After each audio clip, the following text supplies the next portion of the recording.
Quels sont les avantages de la radiofréquence faciale? On parle de plus en plus des avantages de la radiofréquence faciale.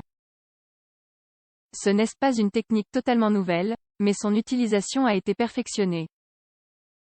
Dans cet article, nous vous expliquons son fonctionnement et ses effets. Les avantages de la radiofréquence faciale font l'objet de discussions entre les médecins et les patients. Bien qu'elle ait aussi ses détracteurs, cette technique a connu bien des avancées ces derniers temps. Si la chirurgie esthétique relève d'une autre approche, cette méthodologie a généré de la concurrence. En tant que thérapie non invasive, elle est moins chère et ses résultats sont relativement évidents en peu de temps. On parle souvent de « lifting non chirurgical », bien que ce ne soit pas exactement le cas.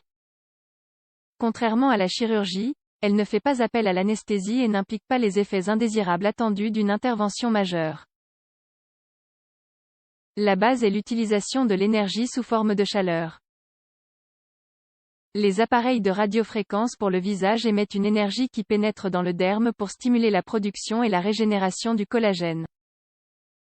En effet, la chaleur incite les fibroblastes, un type de cellules présentes dans la peau à fabriquer du nouveau collagène. On peut l'utiliser dans presque toutes les parties du corps. Il existe des techniques pour le cou, les fesses et l'abdomen.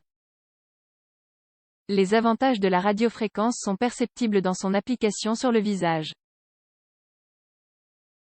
Bien sûr, une session ne suffit pas. Il faut en compléter au moins 6. Dispositifs de radiofréquence. Différents équipements ont prouvé les avantages de la radiofréquence faciale. Ils peuvent être des masseurs, des toniques ou des électrostimulateurs. Tous agissent selon le même principe physique. Avant les séances, il est essentiel que la peau ait été nettoyée. Il ne doit y avoir aucune trace de maquillage ou de toute autre substance qui pourrait interférer avec l'action de l'énergie thermique.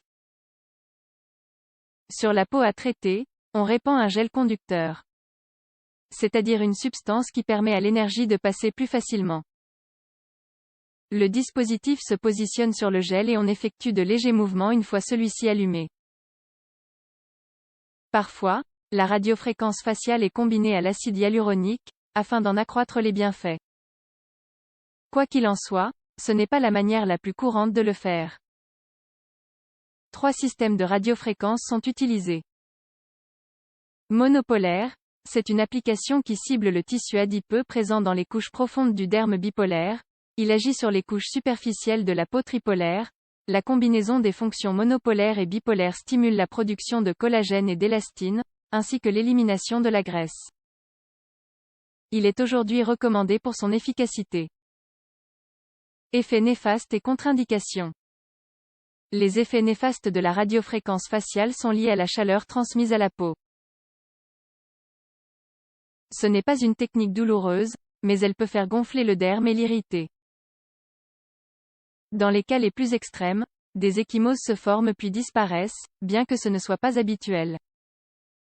Dans certains pays, des altérations de la conductivité du nerf facial et du trijumeau ont été signalées après les séances. Cela a conduit à une mise en place plus sérieuse du protocole d'utilisation et a précisé qu'il ne doit pas y être soumis. Les contre-indications suivantes font l'objet d'un consensus international. Grossesse et allaitement, les adipocytes, les cellules graisseuses, qui sont éliminées par la technique voyagent à travers le système lymphatique et peuvent atteindre l'embryon ou le bébé qui est allaité. Patient en oncologie. En général, les oncologues recommandent d'attendre jusqu'à 5 ans après la sortie de l'hôpital stimulateur cardiaque. La chaleur dégagée par les appareils peut altérer le fonctionnement du stimulateur cardiaque. Patient cardiaque grave. L'énergie calorique produit une vasodilatation et les graisses éliminées circulent dans le sang.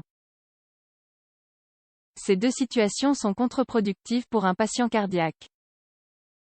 Si vous souhaitez toujours subir une radiofréquence faciale, vous devez évaluer les avantages et les risques avec un cardiologue. Avantages de la radiofréquence faciale. De plus en plus d'études scientifiques sont menées dans le monde entier pour prouver les avantages de la radiofréquence faciale. Jusqu'à présent, il a été démontré que le principal effet est la régénération du collagène. Grâce au nouveau collagène, la peau retrouve sa fermeté et sa turgescence, ce qui réduit les rides. La stimulation calorique augmente également la circulation dans les zones d'application. Non seulement la circulation sanguine, mais aussi la circulation lymphatique, permettant le drainage des liquides et des déchets. En termes purement médicaux et mathématiques, certaines études l'ont montré. Élévation des sourcils jusqu'à 1 mm après 3 mois de traitement. Amélioration du sillon nasogénien et réduction des rides chez 50% des personnes traitées. Plus grand contour des joues chez 60% des patients. La satisfaction des utilisateurs est globalement positive.